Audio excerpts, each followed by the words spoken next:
May unggoy, oh. Lata ba yan? Oh. Nagutom yung unggoy. Ayan na, kakain na yung unggoy. Wow! Sarap na sarap yung unggoy. Sarap. Masarap yan. Kakao. Ayan, kakao. Matamis siya, matamis.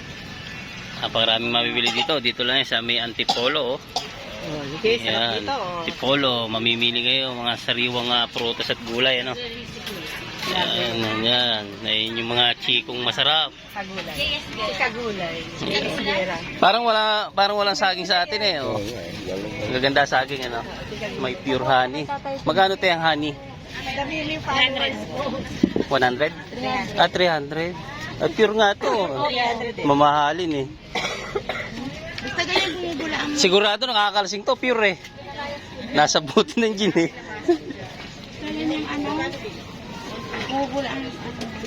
Oo nga, may ano pa ng honey talaga, oh. Pukyutan siguro to, no? Matapang to. Ah, may ubo-ubo pa naman kayo. Yung mga kasama ko may ubo pa naman. Kalamang silang, patalo na. Maganda ng mais. Maraming mabibili din eh, sa may Antipolo. Ganda luya, oh. Mga tanim nila. Yan, no? Sariling harvest, no? Galing pa sa bundok. Ang maganda, no? Farmers market ay Yan, maganda. Dito, merong... may ganito sila. Oo, ma-harvest ko lang nito kahapon, eh. Asoy. Oo nga. Ma-harvest ko lang nito, eh. Magkano kilo nito, ate? Niluluto dito. Magkano bentahan?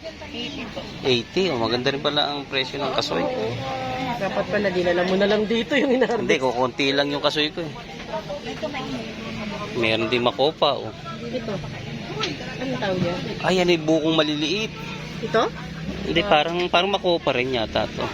Ano pong tawag dito? Ba? Ah, pang-asim.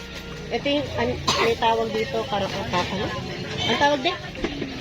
May tawag dito eh. Kayo, karmon. Kaya sa, Hindi ko kilala ito. Pero nakakain siya ng hilaw. Hindi. Maasim. Pakasin, Napakasim.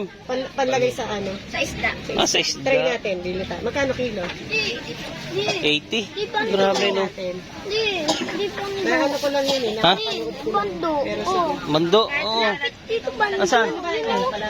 Oo nga, lapit ng McDo. Oh. Ayan mo, mamaya papasokin natin yung McDo. Ang ganda na avocado. Ayan. Ito. Try natin. Grabe pala yan. Oo, mamaya. Mamaya. Magkano yan? Sarado pa yun. Sarado pa, Timo. Tingin mo ba ito? Talagang nakos sa dami na. Hindi, marami kasi namin kalamyas eh.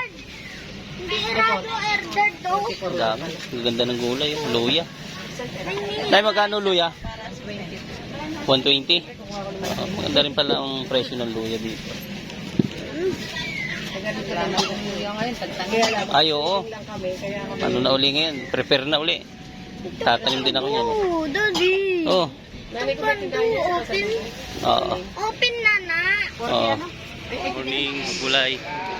Kami sa Antipolo. Bali, second time ko na nakarating dito. Yung una, hindi ko naman masyado matandaan. Pero, nakarating ako dito ng first time sa simbahan ng Antipolo. Kasi nung nakarating ako noon dito, pa ako noon, nung nakarating ako rito. Palong agad sa. Nagdag yun, sayang yun ha. Simbahan Antipolo. Walang makuha. Walang tangible results. Nagmakinulo mo pala. Results.